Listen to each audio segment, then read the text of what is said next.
کرنی پڑتی ہے. یاد رکھیے شادی جو ہے یہ انبیاء کا طریقہ ہے، نیک لوگوں کا طریقہ ہے، ہمارے دین کا شعار ہے. نکاح جو ہے وہ نصف ایمان ہے. یعنی ہمارے دین میں کرسچینٹی کی طرح یہ نہیں ہے کہ آپ شادی نہیں کریں، آپ نن بن جائیں، آپ فقیر بن جائیں اور آپ زیادہ نیک ہیں. نہیں، آپ شادی کر کے زیادہ نیکی کما سکتے ہیں.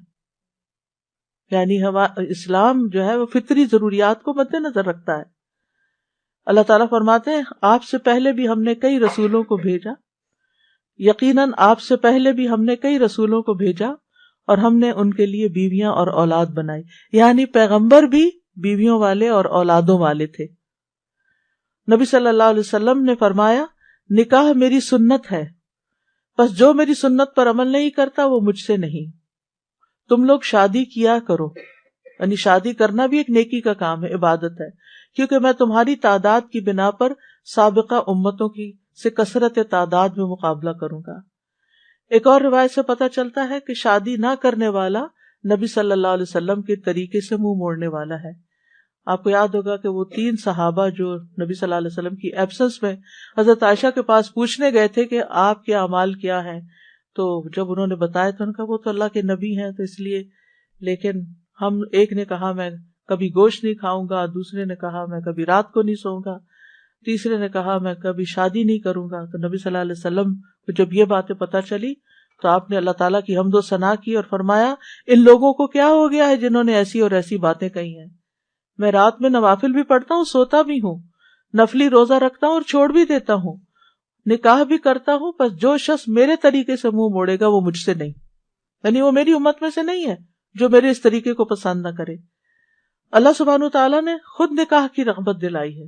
وَأَنكِحُوا الْأَيَامَ مِنكُمْ وَالصَّالِحِينَ مِنْ عِبَادِكُمْ وَإِمَائِكُمْ، اور اپنے میں سے بے نکاح مردوں اور عورتوں کا نکاح کر دو، اور اپنے غلاموں اور اپنی لونڈیوں میں سے جو نیک ہیں ان کا بھی.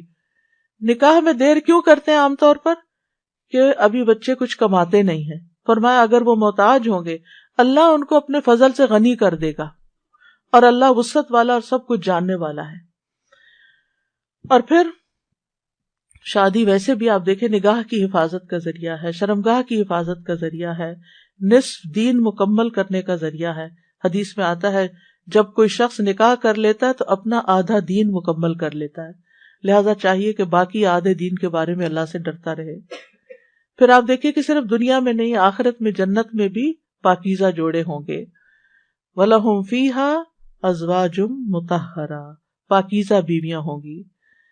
اہل جنت سے کہا جائے گا ادخلوا الجنت انتم وازواجکم تحبرون، تم اور تمہاری بیویاں جنت میں داخل ہو جاؤ، تم خوش کیے جاؤ گے، خوش رکھے جاؤ گے. فرشتے اہل ایمان اور ان کی بیویوں اور بچوں کے لیے دعائیں کرتے ہیں. کیا کہتے ہیں؟ ربنا وادخلہم جنات عدن التی وعدتہم ومن صلح من آبائہم وازواجہم وذریاتہم انک انت العزیز الحکیم. اے ہمارے رب، اور انہیں ہمیشگی کے باغات میں داخل کر جن کا تو نے ان سے وعدہ کیا تھا، اور ان کے آباء و اجداد اور ان کی بیویوں اور ان کی اولادوں میں سے جو نیک ہوئے ان کو بھی جنت میں داخل کر. یعنی یہ فرشتے اہل ایمان کے لیے دعا کرتے ہیں. اور جنت میں کوئی بھی کمارا نہیں ہوگا، یعنی جن لوگوں کی دنیا میں شادی نہیں ہوئی ان کو بھی اللہ تعالیٰ جوڑے عطا کرے گا، اور جن کے یعنی کہ شوہر پہلے فوت ہو گئے یا بیوی فوت ہو گئی، یا ایک نیک تھا اور ایک جنت میں نہیں گیا دوسرا جہنم میں چلا گیا، تو ان کو بھی اللہ تعالیٰ وہاں یعنی ان کو بھی جوڑے عطا کرے گا. اور کوئی بھی ایسا نہیں ہوگا کہ جو تنہائی کا شکار ہو، آئسولیشن کا شکار ہو، کیونکہ انسان کی زندگی میں اگر کمپینین ہوتا ہے تو انسان کے لیے سکون کا باعث ہوتا ہے. اور خاص طور پر اگر نیک بیوی ہو، قرآن مجید میں آتا ہے فالصالحات قانتات، نیک عورتیں وہ ہیں جو شوہروں کی فرما بردار ہوں، ان کی بات ماننے والی ہوں، اور ان کی عدم موجودگی میں اللہ کی حفاظت میں ان کے حقوق کی حفاظت کرنے والی ہوں، یعنی اپنی جان اور مال کی حفاظت کریں جب شوہر نہ بھی موجود ہوں. پھر ہمیں یہ کہا گیا کہ پاک دامن عورت سے شادی کی جائے. اور عورت سے شادی کا معیار کیا رکھا گیا؟ نبی صلی اللہ علیہ وسلم نے فرمایا عورت سے 4 چیزوں کی وجہ سے نکاح کیا جاتا ہے، اس کے مال و دولت کی وجہ سے، یا اس کے حسب نسب کی وجہ سے، یا اس کی خوبصورتی کی وجہ سے، یا اس کی دینداری کی وجہ سے تیرے ہاتھ خاک آلود ہوں، دیندار عورت سے شادی کر کے کامیابی حاصل کرو، کیونکہ اگر دین والی تمہارے گھر میں آئے گی تو وہ اللہ سے ڈرنے والی ہوگی، اس کا اخلاق اچھا ہوگا، اس کے اندر بگاڑ نہیں ہوگا، تمہیں اس کو بار بار نماز کی پابندی کے لیے نہیں کہنا پڑے گا، اس کو نیکی کی طرف لانے کے لیے بہت ایفرٹ نہیں کرنی پڑے گی۔ اور پھر آپ دیکھیں کہ ایک ماں کے اوپر انحصار ہوتا ہے کہ بچوں کی کیا تربیت کرتی ہے، کیونکہ تربیت اولاد باپ کا حصہ کم ہوتا ہے، ماں کا حصہ زیادہ ہوتا ہے۔ اگر ایک بچہ اپنی ماں کو نیک دیکھتا ہے تو اس کے اندر ایک نیکی کی محبت پیدا ہوتی ہے۔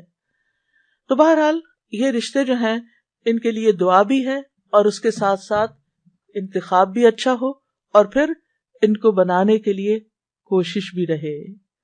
اللہ تعالیٰ مردوں کو حکم دیتے ہیں وَعَاشِرُوهُنَّ بِالْمَعْرُوفِ، عورتوں کے ساتھ بھلے طریقے سے زندگی بسر کرو، یعنی ان کے حقوق ادا کرو، اور ایک دوسرے سے محبت کرنا جو ہے یہ بھی دین کا حصہ ہے۔